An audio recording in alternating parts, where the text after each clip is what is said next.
Bom, 7 de setembro de 2023, o dia que é celebrado em todo o país a independência do Brasil. E esse dia está sendo marcado por fatos que o antecederam, no dia de ontem e durante todo esse período de 2023, por fatos que mostram que o Brasil está cada vez mais independente de um sistema corrupto que tomou a nação de assalto, e a verdade está sendo destruída, distorcida, manipulada, e aqueles que ousam a questionar, seja qualquer coisa, questionar até o SUS, estão atentando contra a democracia. É uma tentativa de questionar a democracia brasileira.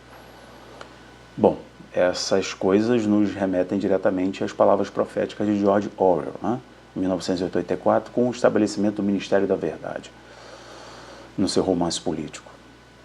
É impressionante o que nós estamos vendo no Brasil. No dia de ontem, eu já vou mostrar algumas cenas aqui da preparação do 7 de setembro, do que era o 7 de setembro, com famílias, bandeiras, música, buzina, os militares desfilando, continência, orgulho nacional, heroísmo, se traduziu em vendilhões, vergonha, submissão, falta de autoridade, falta de espírito nacionalista, patriotismo, e tudo está sobre uma mão de ferro. Então, antes de mostrar algumas cenas, vou mostrar para falar com você o seguinte: no dia de ontem, como tem matéria aí da Revista Oeste, como tem matéria do Terra Brasil, falando sobre o que o Toffoli autorizou no dia de ontem. O que ele fez? Ele deu uma base legal, ele deu uma jurisprudência para que a Advocacia Geral da União criasse uma força-tarefa para investigar a Lava Jato. Ele simplesmente anulou o que foi acordado lá nos acordos de leniência, o acordo de delação com a Odebrecht. O Toffoli simplesmente anulou, ele abriu um precedente para que agora essa força-tarefa, também vulgo caça às bruxas, possa ir atrás dos operadores da Lava Jato, do Moro, do Deltan e todos os outros. Meus amigos. Ele anulou as provas da Lava Jato contra a construtora Odebrecht. Mas eles não devolveram dinheiro, não tinham tal caderninho, não tinha lista de corrupção. Então, ele abriu um precedente. É assim que eles fazem. O cara que já foi advogado do PT, foi colocado na Suprema Corte pelo Lula, você sabe. O voto dele mudou tudo, vocês sabem disso exatamente. Vamos lá, vamos seguir. A partir do que foi vazado pela Vaza Jato, documentos que foram vazados da Lava Jato, pelo tal hacker da NASA, aquele hacker que não consegue gravar uma conversa porque o celular estava no modo avião. O hacker mentiroso, o hacker bananada, o hacker jujuba, que se diz que sairia candidato, seu advogado o aconselhou a ser candidato, possivelmente por um partido de esquerda, cujo advogado vendeu o livro do Lula para poder apoiá-lo, etc.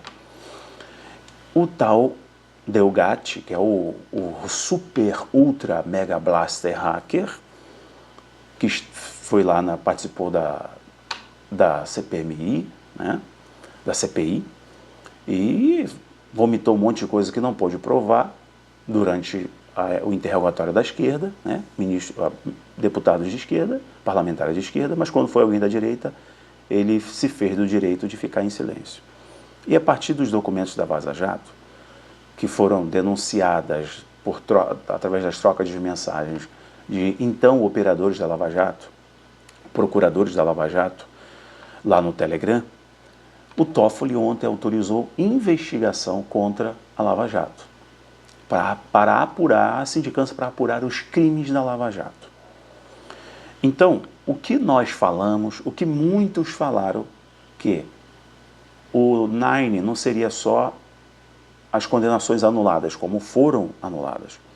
mas ele seria indenizado, como está sendo indenizado. Aqueles que falavam mal e falavam contra seriam punidos, penalizados e presos, como está sendo. Aqueles que se opuseram teriam seus mandatos cassados, como está acontecendo. Então, todo esse movimento tem a conveniência da grande mídia. E o que está acontecendo agora, por exemplo, olha só que coisa absurda. O Toffoli, então, autorizou investigar a Lava Jato. O Cunha já veio na internet detonar o Moro, o Deltan, vocês vão pagar pelos crimes que vocês cometeram.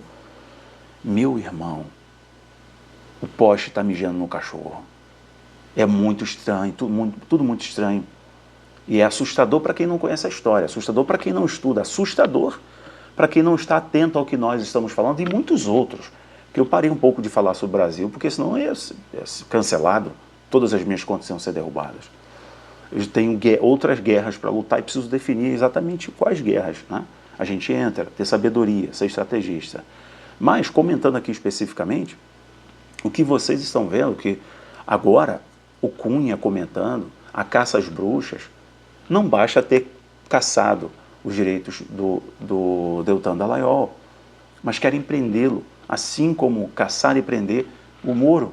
Eu sei que o Moro a gente tem que colocar mais aspas ali, tá? Coloco mais aspas.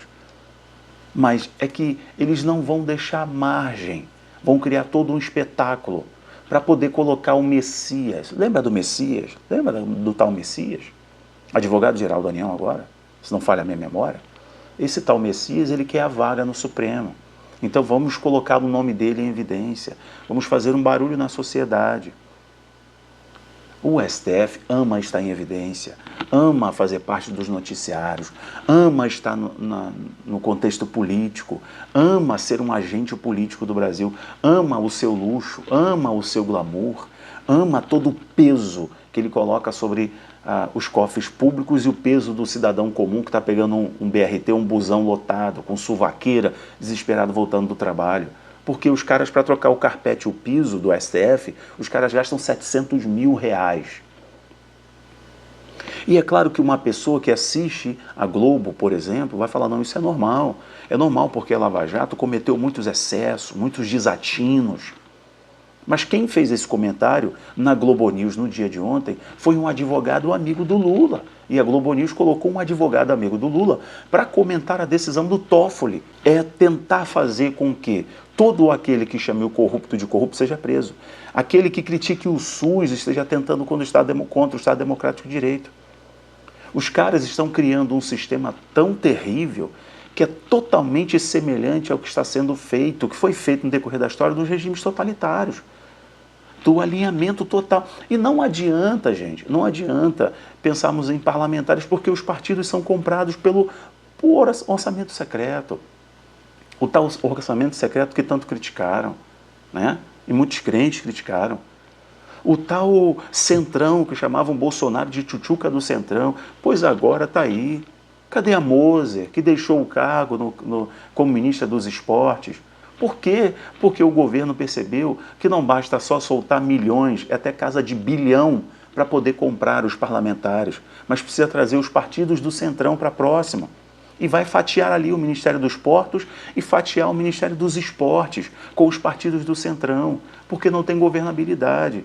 E as pessoas que votaram, por exemplo, em outros do PL, que votaram em pessoas que encostaram no discurso conservador, mas não são, no discurso da proteção da família, mas não são, proteção da verdade contra a corrupção, mas são corruptos, não protegem a verdade, são mentirosos, agora estão fazendo discurso conveniente. Por quê? Porque precisam de verba, porque precisam aprovar seus vereadores na eleição agora, precisam fazer seus prefeitos na eleição agora, precisam continuar recebendo verbas milionárias que vão ser destinadas para os seus redutos eleitorais e seus esquemas, que a gente sabe muito bem. O que vocês estão vendo é o Ministério da Verdade. Eu vou fazer o seguinte, vou colocar um trechinho rápido para vocês e eu já volto fazendo mais alguns apontamentos. Rapidamente, só um trechinho do que nós estamos fazendo no Abaplay. Hoje, 7 de setembro, é o último dia do treinamento que nós fizemos de 3 dias. Terça-feira, quarta-feira, ontem foi excepcional, emocionante, instrutivo. Uau, meu Deus do céu. Então, olha só um trechinho do que nós falamos na nossa sala de guerra sobre o Ministério da Verdade. Está aqui no Abaplay. Assista esse vídeo dentro do Abaplay. O Ministério da Verdade, a chinificação do Brasil. Eu usei um neologismo para mostrar como o Brasil está caminhando em todo o seu aparelhamento, em toda a sua estrutura política, jurídica, para caminhar nos moldes dos regimes totalitários. Chinês ou até os bolivarianos, aqui nos nossos vizinhos. Dá uma olhada rapidinho, só um trechinho, e eu já volto para concluir o vídeo. À medida que a censura avança, as informações que antes estavam disponíveis podem ser apagadas ou distorcidas, levando a uma realidade alterada e perigosa. Em um futuro controlado, as vozes dissidentes serão silenciadas e o acesso à informação será restrito. Apenas aqueles que seguem a narrativa oficial. Envolto em mistério e intriga, o Brasil enfrenta a perspectiva sombria de uma censura cada vez mais abrangente.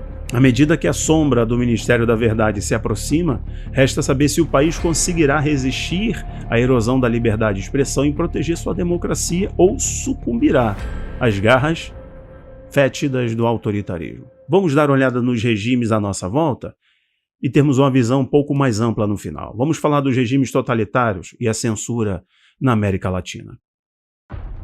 À medida que o véu do mistério se aprofunda, voltamos nossos olhos para os regimes totalitários da América Latina, onde a censura e o controle da informação são a norma. Venezuela, Nicarágua e Cuba fornecem exemplos assustadores do que ocorre quando a liberdade de expressão é sacrificada no altar do poder. Na Venezuela, o falecido Hugo Chávez iniciou um processo de controle da mídia, que culminou com a Lei de Responsabilidade Social na rádio e televisão em 2004. Desde então, o país experimentou uma crescente censura e supressão da liberdade de imprensa, com o atual governo de Nicolás Maduro dando continuidade a essa tendência terrível. Enquanto isso, na Nicarágua, o governo de Daniel Ortega, amigo do Lula, vem restringindo a liberdade de expressão desde seu retorno ao poder, que aconteceu em 2007, fechando jornais, edições de rádio, inclusive grande imprensa, como a CNN. Senhoras e senhores, o que vocês estão vendo é o cúmulo das bizarrices. O tal Messias no STF, o desfile de 7 de setembro, uma vergonha. Então aí os desfiles, a preparação do desfile, o soldado comendo pão com mortadela, os soldadinhos, coitados, comendo pão com mortadela.